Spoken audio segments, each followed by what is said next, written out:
Hello students, झाम बाबा IIT channel पर आपका स्वागत है। केमिस्ट्री के टॉपिक सॉल्यूशन का हम डिस्कस कर रहे थे, जिसमें हम आपको जो है विलेयता और विलेयता को प्रभावित करने वाले कारकों का वर्णन कर रहे थे। कारकों में हमने आपको ताप, पहला कारक बताया था ताप, और इसके बारे में हमने आपको बताया था कि जो पदार्थ होता है उसकी विलेयता ताप बढ़ाने से बढ़ती है। क्यों बढ़ती है? क्योंकि जो पदार्थ होता है जब वो घुलता है तो ऊष्मा अवशोषित करता है, इसी वजह से उसकी जो विलेयता होती है वो बढ़ जाती है। और इसमें हमने आपको बताया था कि जो गैस होती है उसकी विलेयता ताप बढ़ाने से घटती है। और क्यों घटती है इसका रीज़न हमने आपको बताया था, क्योंकि वो ऊष्मा का उत्सर्जन करती है। तो एक कारक हमने आपको बताया था विलेयता को प्रभावित करने के लिए। दूसरे कारक के बारे में आज हम डिस्कस करेंगे। तो दूसरा कारक हमारा है जो विलायक की प्रकृति होती है। विलायक की प्रकृति यानी कि जो नेचर होता है विलायक का, वो भी डिपेंड करता है जो है पदार्थ की विलेयता पर। जो विलायक होता है, सबसे पहले तो हम आपको बताएंगे कि जो विलायक होता है ये मुख्यतः दो प्रकार का होता है। पहला होता है ध्रुवीय विलायक, ध्रुवीय जिसको आप पोलर कहते हैं, और दूसरा होता है अध्रुवीय विलायक, अध्रुवीय जिसको हम नॉन पोलर कहते हैं। अध्रुवीय विलायक, जो ध्रुवीय विलायक होते हैं, ध्रुवीय का मतलब होता है कि जिसके पास दो एंड हो, एक पॉजिटिव हो और एक निगेटिव हो। अध्रुवीय का मतलब होता है कि जिसमें पॉजिटिव और निगेटिव एंड ना हो, केवल एक ही ध्रुव पाया जाए, यानी कि अध्रुवीय उसको हम कहेंगे, नॉन पोलर सॉल्वेंट। तो जो विलायक होते हैं दो प्रकार के होते हैं, एक पोलर सॉल्वेंट होता है और दूसरा नॉन पोलर सॉल्वेंट होता है। तो अब जो विलायक में पदार्थ के घुलने की व्यवस्था होती है वह इन्हीं पर डिपेंड होती है। जो ध्रुवीय विलायक होगा वह ध्रुवीय जो ध्रुवीय पदार्थ होगा, माफ कीजिएगा, जो ध्रुवीय पदार्थ होगा वो ध्रुवीय विलायक में विलीन होगा, और जो अध्रुवीय होगा वो अध्रुवीय में। जैसे आप एग्जाम्पल के तौर पर समझ सकते हैं कि वो H2O हमारा जो वाटर है, जो जल है, ये क्या है? ध्रुवीय है। क्यों है? क्योंकि आप जानते हैं कि जल में एक पॉजिटिव और एक निगेटिव पार्ट होते हैं, और इन पार्ट में अगर हम किसी को डिज़ाल्व करते हैं, जैसे हम मान लें कि सोडियम क्लोराइड को डिज़ाल्व करते हैं, तो ये ईजिली घुल जाता है। क्यों घुल जाता है? क्योंकि हमारा सोडियम क्या है? पॉजिटिव है, क्लोरीन क्या है? निगेटिव है। इसके पास दो ध्रुव हैं, यानी एक पॉजिटिव और निगेटिव एंड है, इसीलिए ये जल में ईजिली घुल जाता है। तो जो ध्रुवीय पदार्थ होगा वह ध्रुवीय विलायक में विलय होगा, और जो अध्रुवीय होगा, अध्रुवीय के लिए हम एग्जाम्पल आपको बताते, जैसे आयोडीन है। आयोडीन है, ये अध्रुवीय पदार्थ है। क्या है? अध्रुवीय पदार्थ है आयोडीन। और इस आयोडीन को अगर हम जल में घोलें तो ये जल में घुलनशील नहीं होता है, क्योंकि जल हमारा कैसा होता है? वो ध्रुवीय होता है, पॉजिटिव और नेगेटिव एंड वाला होता है। तो अब आयोडीन ये केवल घुल सकता है, तो किस में घुल सकता है? जो अध्रुवीय विलायक हो। तो अध्रुवीय विलायक में हम कह सकते हैं कि जैसे हमारा कार्बन टेट्रा क्लोराइड होता है CCl4, ये अध्रुवीय होता है, तो आयोडीन इसमें इजीली घुल जाता है। तो हमारा जो पहला कारक था ताप था, दूसरा कारक है विलायक की प्रकृति यानी नेचर ऑफ सॉल्वेंट। तो जो सॉल्वेंट का नेचर होता है वो टू टाइप्स का होता है, एक पोलर होता है और एक नॉन पोलर होता है, यानी कि जिसके पास टू एंड्स होंगे, टू पोल्स होंगे, ध्रुवीय होंगे, वो केवल ध्रुवीय को ही अपने में डिजॉल्व करेंगे, और जो अध्रुवीय होंगे वे अध्रुवीय विलायक को ही, पदार्थ को ही अपने में विलायक जो है वो डिजॉल्व करेंगे। तो ये दूसरा कारक हो गया। इसके बाद हम तीसरे कारक के बारे में डिस्कस करते हैं। हमारा तीसरा कारक है विलेय के कणों का आकार, साइज ऑफ पार्टिकल्स। विलेय के कणों का आकार, साइज ऑफ पार्टिकल्स। तो हम आप लोग वैसे भी देखते होंगे कि जैसे कोई छोटा सा पार्ट होता है, जैसे नमक का ही ले लीजिए आप, NaCl का, अगर आप किसी भी पानी में जो है इसको डिज़ोल्व करते हैं नमक के टुकड़े को, तो बड़ा वाला जो टुकड़ा होता है वो थोड़ा लेट घुलता है, और जो छोटा वाला होता है वो जल्दी डिज़ोल्व हो जाता है। तो जो कणों का साइज होता है वो जल्दी डिज़ोल्व, चीनी का ही आप ले लीजिए, किसी भी पार्ट का, आप देखते हैं ग्लूकोज बहुत छोटा छोटा पार्टिकल होता है, ग्लूकोज पाउडर, तो ईजिली जल में बहुत जल्दी वो डिज़ोल्व हो जाता है। तो जो साइज होती है ये डिपेंड करती है, कणों का आकार जो होता है ये डिपेंड करता है कि अगर कण छोटे हैं तो वह जल्दी घुलेंगे, और अगर कण बड़े हैं तो वह लेट घुलेंगे। और चौथा कारक हम डिस्कस करेंगे जो कि होता है क्या? सम आयन प्रभाव। सम आयन प्रभाव। सम आयन प्रभाव का मतलब होता है कि जो आयन होते हैं, जैसे आयन का मतलब हमारे जानते हैं कि Na प्लस, इसको हम आयन कहते हैं, Cl माइनस, ये भी एक आयन है। तो जो आयन होते हैं अगर समान प्रकार के हों तो उनसे जो है अल्प विलेय लवणों की जो विलेयता होती है वो घट जाती है। जैसे एग्जाम्पल के लिए हम आपको बताएं, आप जल में जो है AgCl को डिजॉल्व करिए। AgCl का मतलब sodium chloride, sorry silver chloride को, सिल्वर क्लोराइड को आप डिजॉल्व करेंगे तो इस पर निगेटिव चार्ज है, और जल जो होता है H2O, उस पर भी हमारा एक पॉजिटिव और एक निगेटिव चार्ज होता है।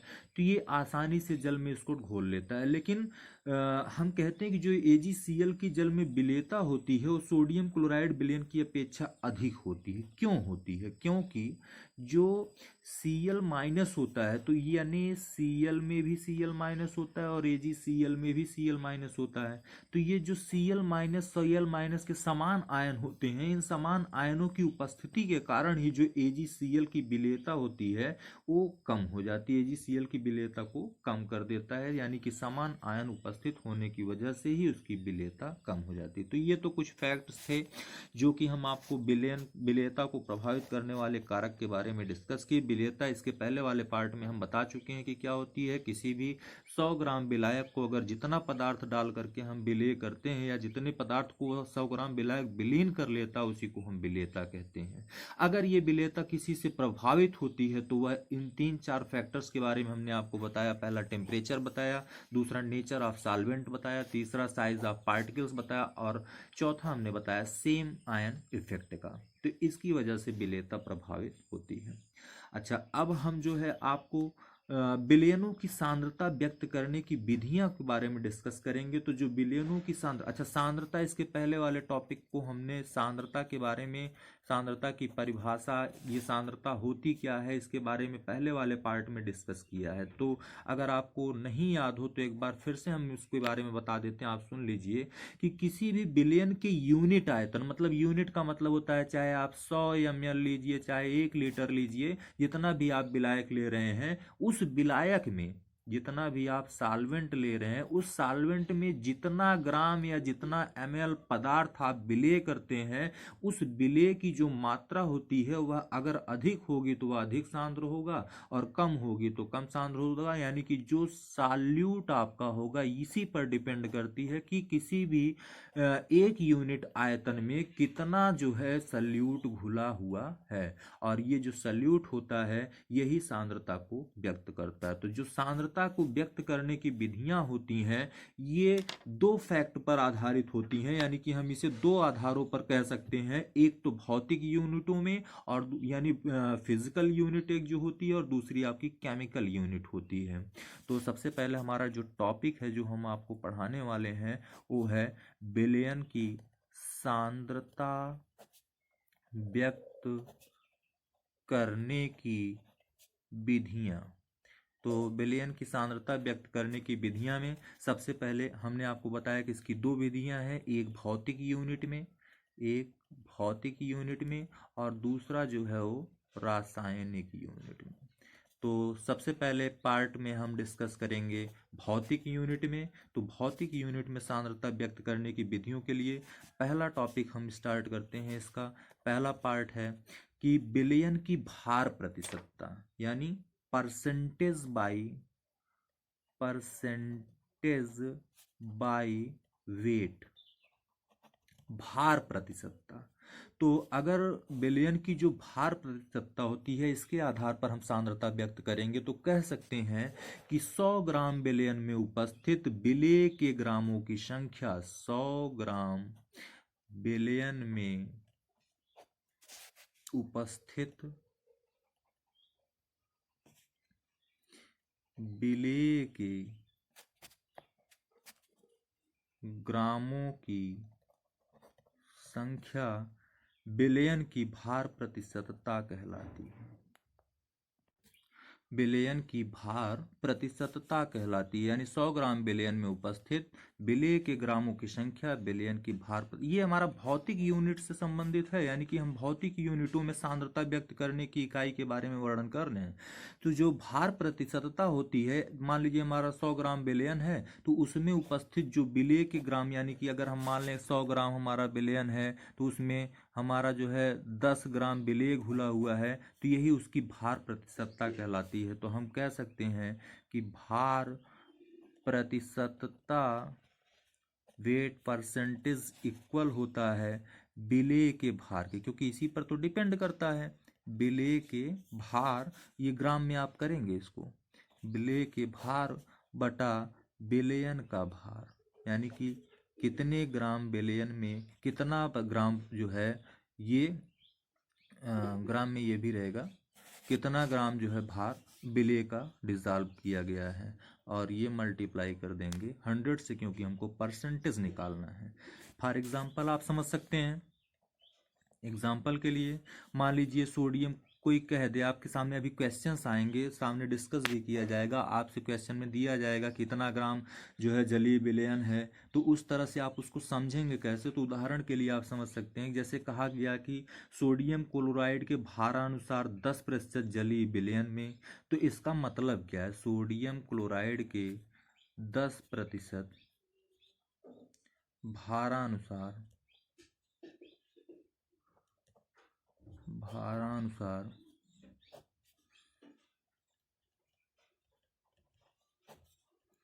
जलीय विलयन, इसका मतलब है कि जो सोडियम क्लोराइड है वो डिजॉल्व है किसमें, 10% जलीय विलयन का मतलब हमने आपको यहाँ पहले बताया 100 ग्राम विलयन में उपस्थित विलेय के ग्रामों की संख्या, यानी कि अगर 100 ग्राम जल है तो उसमें 10 ग्राम जो है क्या डिजॉल्व हुआ है, सोडियम क्लोराइड।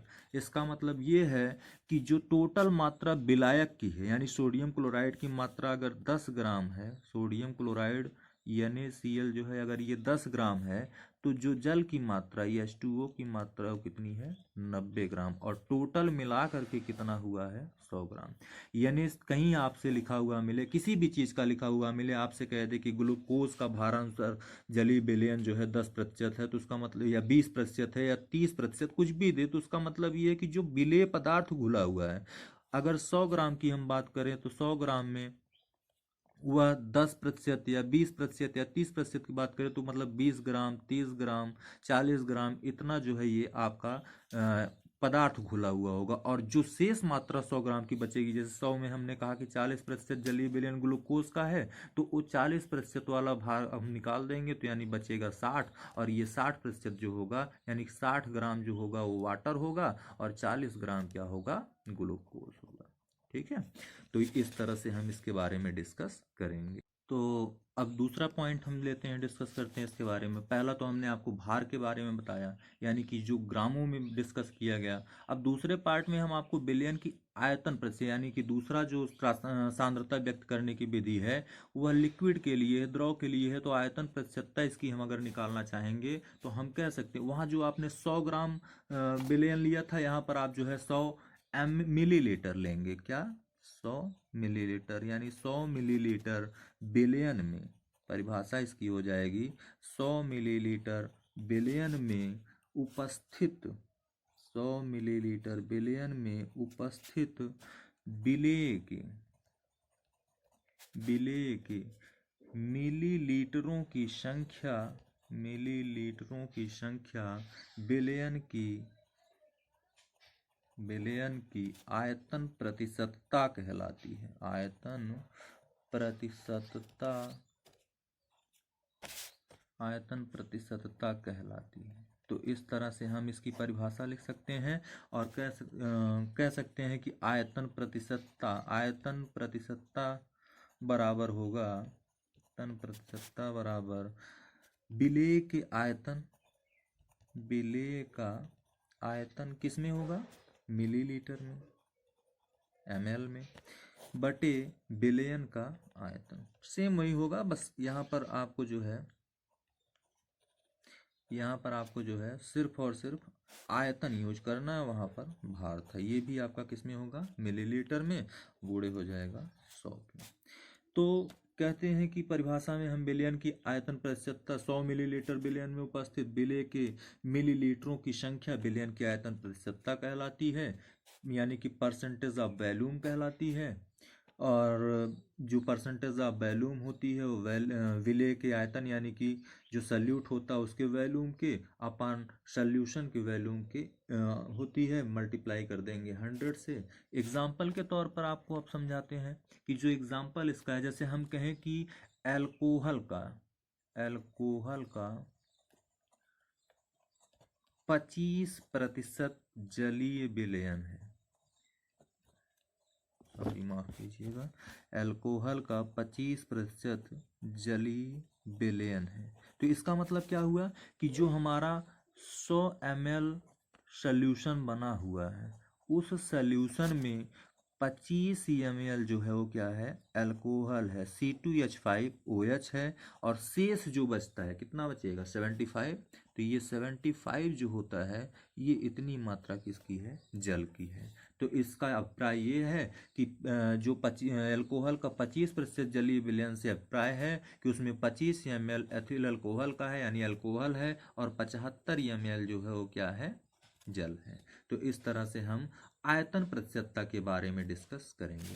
अच्छा, अब दोनों को मिलाकर अगर बात की जाए, विलयन की भार आयतन प्रतिशतता आपको निकालने के लिए कहा जाए तो उसके लिए आप लिख सकते हैं, जैसे इसका एग्जांपल आप ग्लूकोज को समझ सकते हैं। ग्लूकोज का पाउडर होता है, उसको आप पानी में डिसॉल्व करते हैं, तो कह सकते हैं कि आप मान लीजिए कि जो विलयन बना हुआ है वो आपका तो लिक्विड में है, तो विलयन के 100 मिलीलीटर में जितना ग्राम विलेय का घुला हुआ होगा, विलेय का जितना भी ग्राम घुला हुआ होगा वह उसकी विलयन की भार आयतन प्रतिशतता कहलाएगी। जैसे आपसे कह दिया जाए कि 0.5%, या कह दिया जाए कि 10%, या जो भी कह दिया जाए कि इतना ग्राम ग्लूकोज जो है, इतने ग्राम ग्लूकोज का जलीय विलयन है, किसका, ग्लूकोज का जलीय विलयन है, ये कह दिया जाए तो इसका मतलब होता है कि 100 ग्राम पानी में यानी 100 ml पानी में 5 ग्राम या 0.5 ग्राम या 10 ग्राम जो है ये पदार्थ घुला हुआ है, विलेय घुला हुआ है, कौन सा पदार्थ, ग्लूकोज का। तो इस तरह से हम इसकी भार आयतन प्रतिशतता निकाल सकते हैं। अच्छा, अब इसमें जो सबसे इम्पोर्टेंट टॉपिक आपसे पूछा जाता है, क्वेश्चन भी पूछता है इस पर, वो होता है पीपीएम में सांद्रता। पीपीएम में सांद्रता ये इंपॉर्टेंट है, और इसे आप जो है नोटिफाई कर लीजिएगा, अपने नोट्स में लिख लीजिएगा।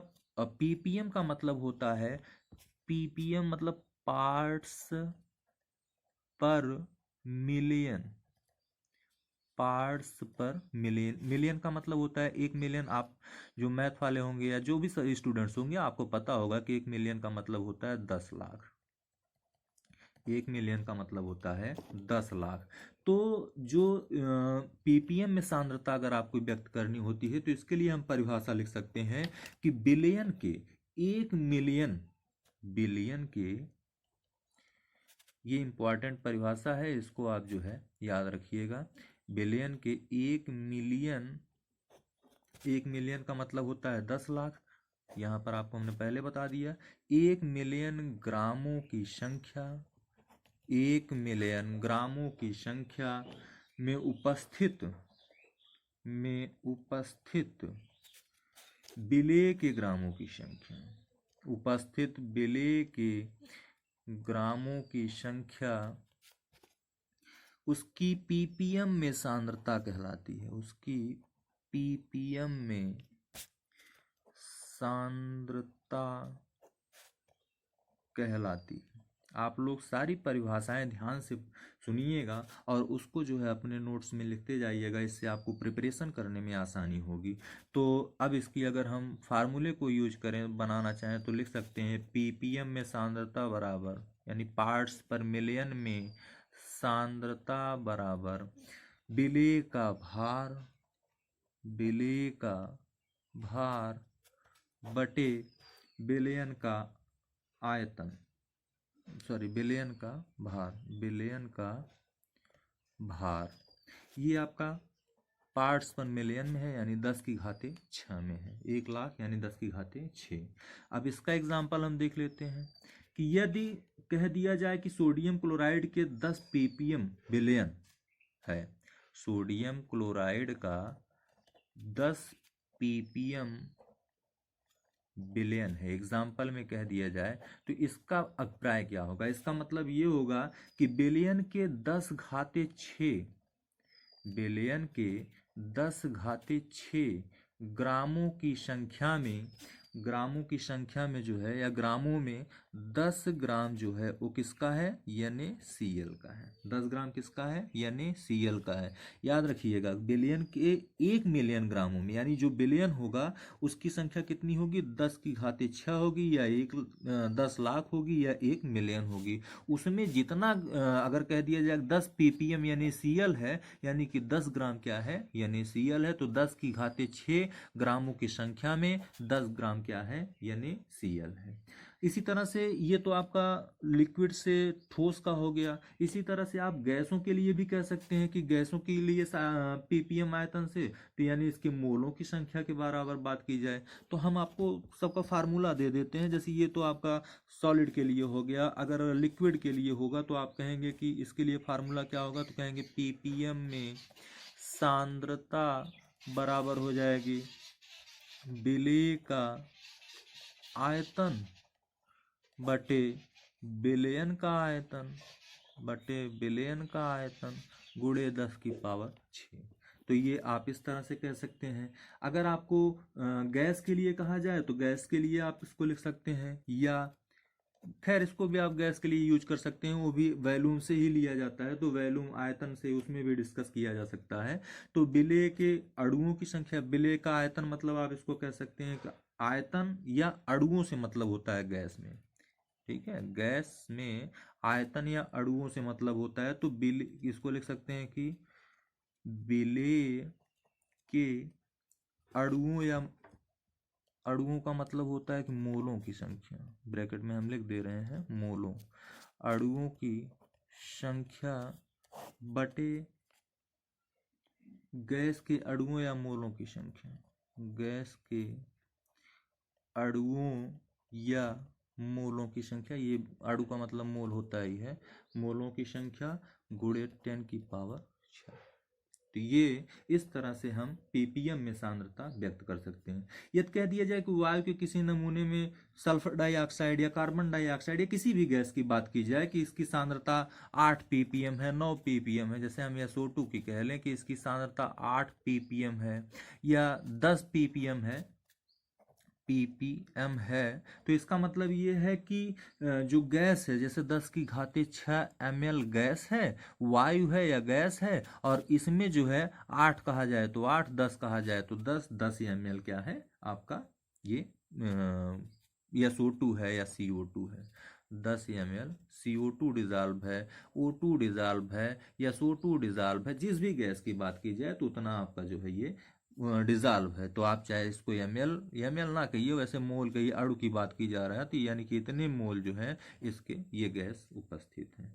तो इस तरह से हमने आपको कुछ फिजिकल जो है पार्ट्स के बारे में बताया कि जिससे आप उसकी सांद्रता की यूनिट बना सकें, उसको व्यक्त कर सकें, कुछ एग्जाम्पल्स भी दिए। अब नेक्स्ट पार्ट में हम आपको जो है डिस्कस करेंगे कि रासायनिक यूनिटों में सांद्रता कैसे व्यक्त की जाती है, सांद्रता व्यक्त करने की विधियों के बारे में बात करेंगे। तो ये तो आपका भौतिक यूनिटों में था। नेक्स्ट में हम आपको जो है रासायनिक यूनिटों की सांद्रता व्यक्त करने की विधियों के बारे में बताएंगे। डियर स्टूडेंट्स, आप लोग जो है इस टॉपिक को ध्यान से देखिएगा, पढ़िएगा और इसके नोट्स बनाइएगा, और नोट्स बनाने के बाद इसको प्रिपेयर करिएगा। बाकी जो भी क्वेश्चंस हो आप कमेंट्स में डालिएगा, हम उसका जो है हम उसको जो है देखेंगे, देख करके उसका आंसर देंगे। और आप पढ़ाई जारी रखिएगा। नेक्स्ट पार्ट में हम आपको जो है रासायनिक यूनिटों की सांद्रता व्यक्त करने के तरीके को बताएंगे। धन्यवाद।